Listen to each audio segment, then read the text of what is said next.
JKR അക്കാഡമിയിലേക്ക് എല്ലാവർക്കും ഒരിക്കൽ കൂടി സ്വാഗതം. ആദ്യം തന്നെ റിക്വസ്റ്റ് ഉണ്ട്, നിങ്ങൾ ആദ്യമായിട്ടാണ് ഈ ചാനൽ കാണുന്നതെങ്കിലോ ഇതുവരെ സബ്സ്ക്രൈബ് ചെയ്തിട്ടില്ല എങ്കിലോ ഇന്ന് തന്നെ സബ്സ്ക്രൈബ് ചെയ്യുക. അതോടൊപ്പം തന്നെ ബെൽ ബട്ടൺ ക്ലിക്ക് ചെയ്താൽ മാത്രമേ ഞാൻ ക്ലാസ്സുകൾ അപ്പോൾ തന്നെ നിങ്ങൾക്ക് നോട്ടിഫിക്കേഷനിൽ ലഭ്യമാവുകയുള്ളൂ.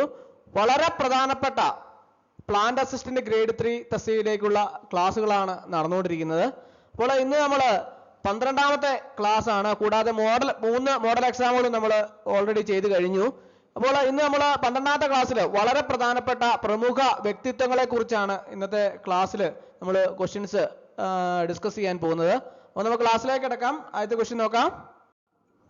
പാലിലെ അടിസ്ഥാന ഘടകങ്ങൾ, ബേസിക് കമ്പോണൻസ് ഓഫ് മിൽക്ക്. അതിൻ്റെ അകത്തെ ഒരു ചോദ്യമാണ്, പാലിൽ ഏറ്റവും കൂടുതൽ അടങ്ങിയിരിക്കുന്ന ഘടകം ഏതാണ്?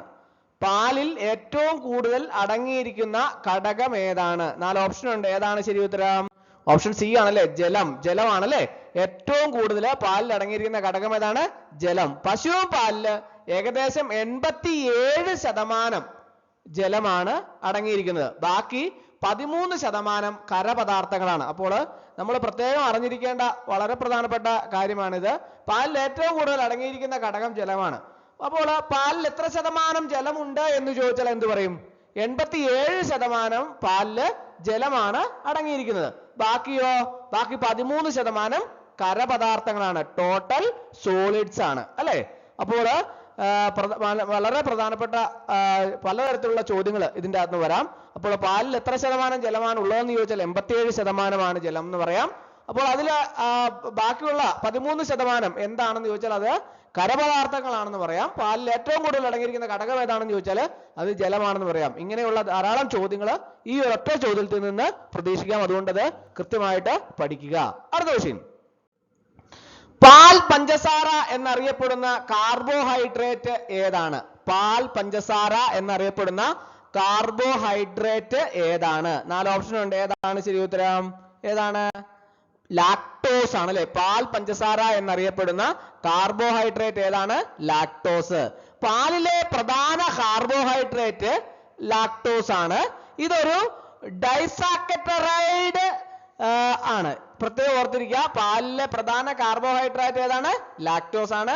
ഇതൊരു ഡൈസാക്കറൈഡ് ആണ്. പാലിലെ മധുരത്തിന് കാരണം ഇതാണ്. എന്താണ് പാലിലെ മധുരത്തിന് കാരണം? ലാക്ടോസ് ആണ്. പാലിലെ പ്രധാന കാർബോഹൈഡ്രേറ്റ് ലാക്ടോസ് ആണ്.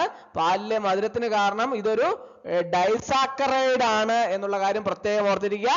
പാലിലെ മധുരത്തിന് കാരണം ഇതാണ്. അടുത്ത ക്വസ്റ്റ്യൻ, പാലിലെ പ്രധാന പ്രോട്ടീൻ ഏതാണ്? പാലിലെ പ്രധാന പ്രോട്ടീൻ ഏതാണ്? 4 ഓപ്ഷൻ ഉണ്ട്. ഏതാണ് പാലിലെ പ്രധാന പ്രോട്ടീൻ? കെയ്സിൻ ആണല്ലേ. കെയ്സിൻ ആണ് പാലിലെ പ്രധാന പ്രോട്ടീൻ. പാലിലെ മൊത്തം പ്രോട്ടീന്റെ ഏകദേശം 80% കെയ്സിൻ ആണ് അല്ലെ. പാലിന്റെ വെള്ള നിറത്തിന് കാരണമാകുന്നു ഈ പ്രോട്ടീൻ ആണ്. അപ്പോൾ എത്ര ചോദ്യം ഈ ഒരൊറ്റ ഭാഗത്തു നിന്ന് ഉണ്ടാകാം? പാലിലെ പ്രധാന പ്രോട്ടീൻ ഏതാണെന്ന് ചോദിച്ചാൽ കെയ്സിൻ ആണ്. അങ്ങനെ ഒരു ചോദ്യം വരാം. അപ്പോൾ പാലിലെ മൊത്തം പ്രോട്ടീന്റെ ഏകദേശം എത്ര ശതമാനം കെയ്സിൻ ഉണ്ടെന്ന് ചോദിച്ചാൽ എന്ത് പറയും? 80% കെയ്സിൻ ആണ് എന്ന് നമ്മൾ പറയണം. അപ്പോൾ അത് കൃത്യമായിട്ട് ഓർത്തിരിക്കുക. കൂടാതെ പാലിന്റെ വെള്ള നിറത്തിന് കാരണമാവുന്നത് ഏതാണെന്ന് ചോദിച്ചാൽ എന്താ പറയണ്ടേ? ഈ പ്രോട്ടീൻ ആണ് അല്ലെ. കേസിൻ എന്ന് പറഞ്ഞ പ്രോട്ടീൻ ആണ് ഇതിന്റെ പാലിന്റെ വെള്ള നിറത്തിന് കാരണമാവുന്നതും. അപ്പോൾ പാലിലെ പ്രധാന പ്രോട്ടീൻ ഏതാണെന്ന് ചോദിച്ചാൽ ഏതാണ്? കേസിൻ ആണ്. അതുപോലെ തന്നെ പാലിലെ മൊത്തം പ്രോട്ടീന്റെ ഏകദേശം 80% കേസിൻ ആണ്. പാലിന്റെ വെള്ള നിറത്തിന് കാരണമാവുന്നതും ഈ പ്രോട്ടീൻ ആണ്. പ്രത്യേകം ഓർത്തിരിക്കുക. അടുത്ത ക്വസ്റ്റ്യൻ, പാൽ പാസ്ചറൈസേഷൻ കണ്ടുപിടിച്ചത് ആര്? പ്രമുഖ വ്യക്തിത്വങ്ങളാണ്, നമ്മൾ അറിഞ്ഞിരിക്കണം. പാൽ പാസ്ചറൈസേഷൻ കണ്ടുപിടിച്ചത് ആര്? ആരാണ് പാൽ പാസ്ചറൈസേഷൻ കണ്ടുപിടിച്ചത്? ലൂയിസ് പാസ്ചർ ആണ് അല്ലെ. പാൽ പാസ്ചറൈസേഷൻ കണ്ടുപിടിച്ച ആരാണ്? Louis Pasteur. പാലിലെ ദോഷകരമായ ബാക്ടീരിയകളെ നശിപ്പിക്കാൻ കണ്ടെത്തിയ രീതിയാണ് ഇത്. ഫ്രഞ്ച് ശാസ്ത്രജ്ഞനായ ലൂയി പാസ്ചറുടെ പേരിൽ നിന്നാണ് ഈ പേര് വന്നത്. ഫ്രഞ്ച് ശാസ്ത്രജ്ഞനായ ലൂയി പാസ്ചറുടെ പേരിൽ നിന്നാണ് ഈ പേര് വന്നത്. അപ്പോൾ പാൽ പാസ്ചറൈസേഷൻ കണ്ടുപിടിച്ചാരാണ്? Louis Pasteur. അടുത്ത ക്വസ്റ്റ്യൻ, HTST പാസ്ചറൈസേഷനിൽ പാൽ ചൂടാക്കുന്നത് എത്ര ഡിഗ്രി സെൽഷ്യസിലാണ്? HTST പാസ്ചറൈസേഷനിൽ പാൽ ചൂടാക്കുന്നത് എത്ര ഡിഗ്രി സെൽഷ്യസിലാണ്? എത്ര ഡിഗ്രി സെൽഷ്യസിലാണ്? 72 ഡിഗ്രി സെൽഷ്യസിലാണ് 15 second. High temperature short time, അതാണ് HTST. അപ്പോൾ HTSTയുടെ ഫുൾ ഫോം എന്താണ് എന്ന് ചോദിച്ചാൽ അങ്ങനെയും വരാം ചോദ്യങ്ങൾ. നമ്മൾ പ്രതീക്ഷിക്കണം ഹൈ ടെമ്പറേച്ചർ ഷോർട്ട് ടൈം എന്നാണ് HTSTയുടെ ഫുൾ ഫോം. ഈ ഹൈ ടെമ്പറേച്ചർ ഷോർട്ട് ടൈം രീതിയിൽ പാല് 72 ഡിഗ്രി സെൽഷ്യസിൽ 15 സെക്കൻഡ് ചൂടാക്കിയ ശേഷം പെട്ടെന്ന് തണുപ്പിക്കുന്നു. അടുത്ത ക്വസ്റ്റ്യൻ, പാലിലെ കൊഴുപ്പ് തരികളെ ഒരേ വലുപ്പത്തിൽ ഉടച്ചു ചേർക്കുന്ന പ്രക്രിയ ഏതാണ്? പാലിലെ കൊഴുപ്പ് തരികളെ ഒരേ വലുപ്പത്തിൽ ഉടച്ചു ചേർക്കുന്ന പ്രക്രിയ ഏതാണ്? ഓപ്ഷൻ ബി ആണല്ലേ, ഹോമോജനൈസേഷൻ ആണല്ലേ. പാലിലെ കൊഴുപ്പ് തരികളെ ഒരേ വലുപ്പത്തിൽ ഉടച്ചു ചേർക്കുന്ന പ്രക്രിയ ഏതാണ്? ഹോമോജനൈസേഷൻ. പാൽ സൂക്ഷിച്ചു വയ്ക്കുമ്പോൾ കൊഴുപ്പ് പാടയായി മുകളിൽ തെളിയാതിരിക്കാൻ ഉയർന്ന മർദ്ദത്തിൽ കൊഴുപ്പ് തരികളെ ചെറുതാക്കുന്ന രീതിയാണത്. ഏത് രീതിയാണിത്? അതിന് എങ്ങനെയാണത്? ഹോമോജനൈസേഷൻ എന്താണ്? പാൽ സൂക്ഷിച്ചു വയ്ക്കുമ്പോൾ കൊഴുപ്പ് പാടയായി മുകളിൽ തെളിയാതിരിക്കാൻ ഉയർന്ന മർദ്ദത്തിൽ കൊഴുപ്പ് തരികളെ ചെറുതാക്കുന്ന രീതിയാണ് ഇത്. പ്രത്യേകം ഓർത്തിരിക്കുക. അടുത്ത ക്വസ്റ്റ്യൻ, പാലിൽ നിന്ന് ക്രീം വേർതിരിക്കാൻ ഉപയോഗിക്കുന്ന ബലം ഏതാണ്? പാലിൽ നിന്ന് ക്രീം വേർതിരിക്കാൻ ഉപയോഗിക്കുന്ന ബലം ഏതാണ്? 4 ഓപ്ഷൻ ഉണ്ട്. ഏതാണ് ശരി ഉത്തരം? ഓപ്ഷൻ സി ആണല്ലേ, സെൻട്രിഫ്യൂഗൽ ഫോഴ്സ് ആണല്ലേ. സെൻട്രിഫ്യൂഗൽ ഫോഴ്സ് അതാണ് പാലിൽ നിന്ന് ക്രീം വേർതിരിക്കാൻ ഉപയോഗിക്കുന്ന ബലം. ക്രീം സെപ്പറേറ്റർ എന്ന യന്ത്രം അതിവേഗം കറങ്ങുമ്പോൾ കൊഴുപ്പ് കുറഞ്ഞ പാലും കൊഴുപ്പ് കൂടിയ ക്രീമും വെവ്വേറെയായിട്ട് ലഭിക്കുന്നു. അത് പ്രത്യേകം ഓർത്തിരിക്കുക. അടുത്ത ക്വസ്റ്റ്യൻ, പാൽ തൈരായി മാറാൻ സഹായിക്കുന്ന ബാക്ടീരിയ ഏത്? പാല് തൈരായി മാറാൻ സഹായിക്കുന്ന ബാക്ടീരിയ ഏത്? 4 ഓപ്ഷൻ ഉണ്ട്. ഏതാണ് ശരി ഉത്തരം? ഉത്തരം ബി ആണല്ലേ. ഏതാണ്? ലാക്ടോബോസിലസ്. ലാക്ടോബോസിലസ് ആണ് കറക്റ്റ് ആൻസർ. ലാക്ടോബോസിലസ് ബാക്ടീരിയകള് പാലിലെ ലാക്ടോസിനെ ലാക്റ്റിക് ആസിഡ് ആക്കി മാറ്റുന്നു. ലാക്ടോബോസിലസ് ബാക്ടീരിയകള് പാലിലെ ലാക്ടോസിനെ ലാക്റ്റിക് ആസിഡായി മാറ്റുന്നു. ഇത് പാലിനെ കട്ട പിടിക്കുകയും തൈരാക്കുകയും ചെയ്യുന്നു. അത് ഓർത്തിരിക്കുക. അടുത്ത ക്വസ്റ്റ്യൻ, ഇന്ത്യയിലെ ക്ഷീരവിപ്ലവത്തിന്റെ പിതാവ് എന്നറിയപ്പെടുന്നത് ആര്? പ്രധാനപ്പെട്ട വ്യക്തിത്വങ്ങളാണ്. ഇന്ത്യയിലെ ക്ഷീരവിപ്ലവത്തിന്റെ പിതാവ് എന്നറിയപ്പെടുന്നത് ആര്? ആർക്കൊക്കെ അറിയാം ഇന്ത്യയിലെ ക്ഷീരവിപ്ലവത്തിന്റെ പിതാവ് എന്നറിയപ്പെടുന്ന ആരാണെന്ന്? 4 ഓപ്ഷൻ ഉണ്ട്. ഏതാണ് ശരി ഉത്തരം? ഓപ്ഷൻ ബി ആണല്ലേ, ഡോക്ടർ വർഗീസ് കുര്യൻ. ഇന്ത്യയെ ലോകത്തിലെ ഏറ്റവും വലിയ പാൽ ഉൽപാദക രാജ്യമാക്കി മാറ്റിയ ഓപ്പറേഷൻ ഫ്ലഡ് എന്ന പദ്ധതിയുടെ പിന്നിലെ ബുദ്ധി കേന്ദ്രം ആരാണ്? വർഗീസ് കുര്യൻ ആണല്ലേ. അമൂൽ എന്ന ബ്രാൻഡിന്റെ ശില്പിയും ഇദ്ദേഹമാണ്. അപ്പോൾ പ്രത്യേകം ഓർത്തിരിക്കണം, ഇന്ത്യയിലെ ക്ഷീരവിപ്ലവത്തിന്റെ പിതാവ് എന്നറിയപ്പെടുന്ന ഡോക്ടർ വർഗീസ് കുര്യൻ ആണ്. അപ്പോൾ അതുപോലെ തന്നെ മറ്റൊരു ചോദ്യം ഉണ്ടാകാം, ഇന്ത്യയെ ലോകത്തിലെ ഏറ്റവും വലിയ പാൽ ഉൽപാദന രാജ്യമാക്കി മാറ്റിയ ഓപ്പറേഷൻ ഫ്ലഡ് എന്ന പദ്ധതിയുടെ പിന്നിലെ ബുദ്ധി കേന്ദ്രം ആരാണെന്ന് ചോദിച്ചാൽ ആരാണ്? അതും ഡോക്ടർ വർഗീസ് കുര്യനാണ്.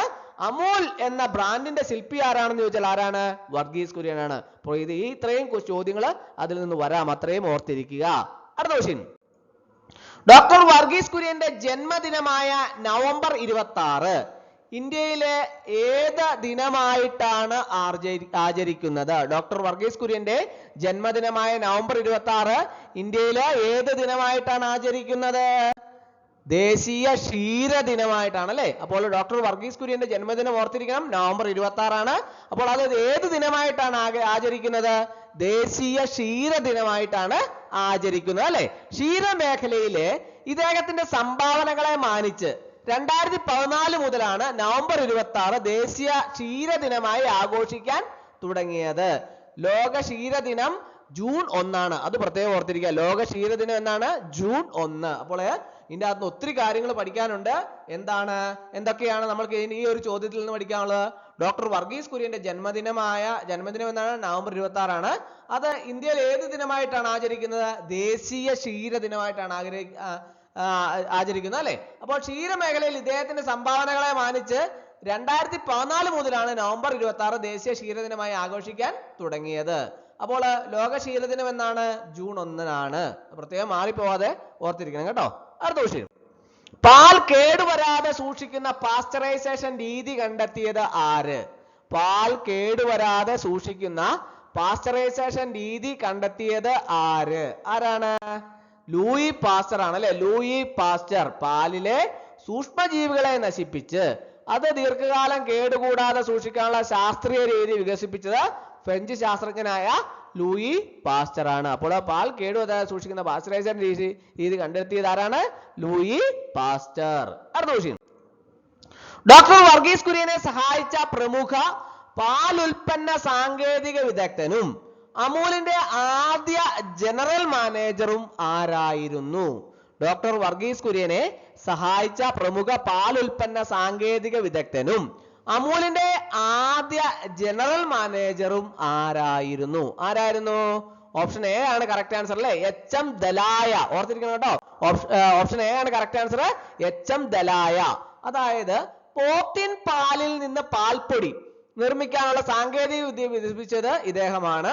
അതുപോലെ തന്നെ ഇത് ഇന്ത്യയിലെ ക്ഷീര വ്യവസായത്തിൽ നിർണായകമാവുകയും ചെയ്തു. അപ്പോൾ വളരെ പ്രധാനപ്പെട്ട കുറച്ച് ചോദ്യങ്ങൾ ഈ ഒരൊറ്റ ചോദ്യത്തിൽ നിന്ന് വരാം, ശ്രദ്ധിക്കുക. ഡോക്ടർ വർഗീസ് കുര്യനെ സഹായിച്ച പ്രമുഖ പാലുൽപ്പന്ന സാങ്കേതിക വിദഗ്ധൻ അമൂലിന്റെ ആദ്യ ജനറൽ മാനേജറും ആരായിരുന്നു? എച്ച്.എം. ദലായ ആയിരുന്നു. അദ്ദേഹം എന്താണ് ചെയ്തിട്ടുള്ളത്? പോത്തിൻ പാലിൽ നിന്നും പാൽപ്പൊടി നിർമ്മിക്കാനുള്ള സാങ്കേതിക വിദ്യ വികസിപ്പിച്ചത് ഈ എച്ച്.എം. ദലായ ആണ്. അത് പ്രത്യേകം ഓർത്തിരിക്കുക. ഇത് ഇന്ത്യയിലെ ക്ഷീര വ്യവസായത്തിൽ നിർണായകമായി. അടുത്ത ക്വസ്റ്റ്യൻ. ആനന്ദിലെ കെയ്റ ജില്ലാ സഹകരണ പാൽ ഉൽപാദക സംഘം അമൂൽ സ്ഥാപിക്കാൻ നേതൃത്വം നൽകിയ സാമൂഹിക പ്രവർത്തകൻ ആരാണ്? ആനന്ദിലെ കെയ്റ ജില്ലാ സഹകരണ പാൽ ഉൽപാദക സംഘം അമൂല് സ്ഥാപിക്കാൻ നേതൃത്വം നൽകിയ സാമൂഹിക പ്രവർത്തകൻ. 4 ഓപ്ഷൻ ഉണ്ട്. ഏതാണ് ശരി ഉത്തരം? ഏതാണ്? ത്രിഭുവൻ ദാസ് കിഷിഭായ് പട്ടേൽ. ഓർത്തിരിക്കണം കേട്ടോ. ത്രിഭുവൻ ദാസ് കിഷിഭായ് പട്ടേൽ. സർദാർ പട്ടേലിന്റെ നിർദ്ദേശപ്രകാരം കർഷകരെ സംഘടിപ്പിച്ച് സഹകരണ പ്രസ്ഥാനത്തിന് തുടക്കമിട്ടത് ഇദ്ദേഹമാണ്. ഡോക്ടർ കുര്യനെ ആനന്ദിലേക്ക് ക്ഷണിച്ചതും ഇദ്ദേഹമാണ്. അപ്പോൾ ആനന്ദിലെ കെയ്റ ജില്ലാ സഹകരണ പാലുൽപാദക സംഘം സ്ഥാപിക്കാൻ നേതൃത്വം നൽകിയ സാമൂഹിക പ്രവർത്തകൻ ആരാണ്? ത്രിഭുവൻ ദാസ് കിഷിഭായ് പട്ടേൽ. അപ്പോൾ അദ്ദേഹം സർദാർ പട്ടേലിന്റെ നിർദ്ദേശപ്രകാരം കർഷകരെ സംഘടിപ്പിച്ച് സഹകരണ പ്രസ്ഥാനത്തിന് തുറക്കമിട്ടത് ഈ ത്രിഭുവൻ ദാസ് കിഷിഭായ് പട്ടേലാണ്. ഡോക്ടർ കുര്യനെ ആനന്ദിലേക്ക് ക്ഷണിച്ചതും ഇദ്ദേഹമാണ്. അടുത്ത ക്വസ്റ്റ്യൻ. നാഷണൽ ഡയറി ഡെവലപ്മെന്റ് ബോർഡിന്റെ ആദ്യ ചെയർമാൻ ആരായിരുന്നു? ആരാണ് നാഷണൽ ഡയറി ഡെവലപ്മെന്റ് ബോർഡിന്റെ ആദ്യ ചെയർമാൻ? 4 ഓപ്ഷൻ ഉണ്ട്. ഏതാണ് ശരി ഉത്തരം? ഓപ്ഷൻ ബി ആണല്ലേ. ഡോക്ടർ വർഗീസ് കുര്യൻ ആണല്ലേ. അദ്ദേഹമാണ് NDDBയുടെ ആദ്യ ചെയർമാൻ. ആരാണ്? ഡോക്ടർ വർഗീസ് കുര്യൻ. 1965 ഗുജറാത്തിലെ ആനന്ദ് ആസ്ഥാനമായി NDDB സ്ഥാപിതമായപ്പോൾ അതിന്റെ ആദ്യ ചെയർമാനായി അന്നത്തെ പ്രധാനമന്ത്രി ലാൽ ബഹദൂർ ശാസ്ത്രി നിയമിച്ചത് ഡോക്ടർ കുര്യനെയാണ്. അപ്പോൾ പ്രധാനപ്പെട്ട പല ചോദ്യങ്ങളും ഇതിന്റെ അകത്ത് വരാം അല്ലെ. ഈ ഒരു ഒറ്റ ചോദ്യത്തിൽ നിന്ന് ഓർത്തിരിക്കണം. എന്താണ് NDDBയുടെ ഫുൾ ഫോം? എന്താണ്? നാഷണൽ ഡയറി ഡെവലപ്മെന്റ് ബോർഡ് അല്ലെ. അപ്പോൾ NDDBയുടെ ആദ്യ ചെയർമാൻ ആരായിരുന്നു? ഡോക്ടർ വർഗീസ് കുര്യൻ ആയിരുന്നു അല്ലെ. അപ്പോൾ 1965 ഗുജറാത്തിൽ ആനന്ദ് ആസ്ഥാനമായിട്ട് NDDB സ്ഥാപിതമായത്. എന്നാണ് NDDB സ്ഥാപിതമായത്? 1965. എവിടെയാണ് സ്ഥാപിതം? NDDBയുടെ ആസ്ഥാനം എവിടെയാണെന്ന് ചോദിച്ചാൽ എവിടെയാണ്? ഗുജറാത്തിലാണ് അല്ലെ. അതിന്റെ ആദ്യത്തെ ചെയർമാനായി അന്നത്തെ പ്രധാനമന്ത്രി ലാൽ ബഹദൂർ ശാസ്ത്രി നിയമിച്ചത് ആരെയാണ്? ഡോക്ടർ കുര്യനെയാണ്. അപ്പോൾ അന്നത്തെ പ്രധാനമന്ത്രി ആരാണെന്ന് ചോദിച്ചാൽ ആരാണ്? ലാൽ ബഹദൂർ ശാസ്ത്രി. അപ്പോൾ ഇത്രയും കാര്യങ്ങൾ ഓർത്തിരിക്കണം. അടുത്ത question. Milkman of India എന്ന ഡോക്ടർ വർഗീസ് കുര്യന്റെ ആത്മകഥയുടെ പേരെന്ത്? മിൽക്ക് മാൻ ഓഫ് ഇന്ത്യ എന്ന ഡോക്ടർ വർഗീസ് കുര്യന്റെ ആത്മകഥയുടെ പേരെന്ത്? എന്താണ്? 4 ഓപ്ഷൻ ഉണ്ട്. ഏതാണ് ശരി ഉത്തരം? ഓപ്ഷൻ സി ആണല്ലേ. I too had a dream. അതാണല്ലേ മിൽക്ക് മാൻ ഓഫ് ഇന്ത്യ എന്ന ഡോക്ടർ വർഗീസ് കുര്യന്റെ ആത്മകഥയുടെ പേരെന്താണ്? I too had a dream. ഇന്ത്യയിലെ സഹകരണ പ്രസ്ഥാനത്തെയും ക്ഷീര വിപ്ലവത്തെയും കുറിച്ചുള്ള അദ്ദേഹത്തിന്റെ അനുഭവങ്ങൾ പങ്കുവയ്ക്കുന്ന പുസ്തകമാണ് ഇത്. അടുത്ത question. Milk lady of India എന്ന് വിശേഷിക്കപ്പെടുന്ന ആരെയാണ്? മിൽക്ക് മാൻ ഓഫ് ഇന്ത്യ കണ്ടു. ഇനിയിപ്പോ മിൽക്ക് ലേഡി ഓഫ് ഇന്ത്യ എന്ന് വിശേഷിക്കപ്പെടുന്ന ആരെയാണ്? 4 ഓപ്ഷൻ ഉണ്ട്. ഏതാണ് ശരി ഉത്തരം? ഓപ്ഷൻ സി ആണല്ലേ, ഡോക്ടർ അമൃത പട്ടേൽ ആണല്ലേ. മിൽക്ക് ലേഡി ഓഫ് ഇന്ത്യ എന്നറിയപ്പെടുന്നത് വിശേഷിക്കപ്പെടുന്ന ആരെയാണ്? Doctor Amrita Patel. NDDB chairperson ആയിരുന്ന ഇവർ ഡോക്ടർ കുര്യന്റെ പിൻഗാമിയായാണ് അറിയപ്പെടുന്നത്. അടുത്ത ഓർത്തിരിക്കണം കേട്ടോ. NDDB ചെയർപേഴ്സൺ ആയിരുന്ന ഇവർ ഡോക്ടർ കുര്യന്റെ പിൻഗാമിയായാണ് അറിയപ്പെടുന്നത്. ക്ഷീരമേഖലയിലെ മികച്ച പ്രവർത്തനങ്ങൾക്ക് ഇവർക്ക് പത്മഭൂഷൺ ലഭിച്ചിട്ടുണ്ട്. ഓർത്തിരിക്കുക കേട്ടോ, ക്ഷീരമേഖലയിലെ മികച്ച പ്രവർത്തനങ്ങൾക്ക് ഇവർക്ക് പത്മഭൂഷൺ ലഭിച്ചിട്ടുണ്ട്. ഡോക്ടർ അമൃത പട്ടേൽ. അടുത്ത ക്വസ്റ്റ്യൻ, ലോക ക്ഷീരദിനം എന്നാണ് ആചരിക്കുന്നത്? നേരത്തെ നമ്മൾ കണ്ടിരുന്നു അല്ലെ, ലോക ക്ഷീരദിനം എന്നാണ് ആചരിക്കുന്നത് ജൂൺ 1 അല്ലെ. ലോക ക്ഷീരദിനം എന്നാണ് ആചരിക്കുന്നത് ജൂൺ 1. ഐക്യരാഷ്ട്രസഭയുടെ കീഴിലുള്ള FAO food and agriculture organisation ആണ് 2001 മുതൽ ജൂൺ 1 ലോക ക്ഷീരദിനമായിട്ട് ആചരിക്കുന്നത്. അടുത്ത ക്വസ്റ്റ്യൻ, ഇന്ത്യയിലെ ഏറ്റവും വലിയ പാലുൽപ്പന്ന ബ്രാൻഡായ അമൂലിന്റെ പൂർണ്ണ രൂപം എന്താണ്? ഇന്ത്യയിലെ ഏറ്റവും വലിയ പാലുൽപ്പന്ന ബ്രാൻഡായ അമൂലിന്റെ പൂർണ്ണ രൂപം AMUL എന്താണ്?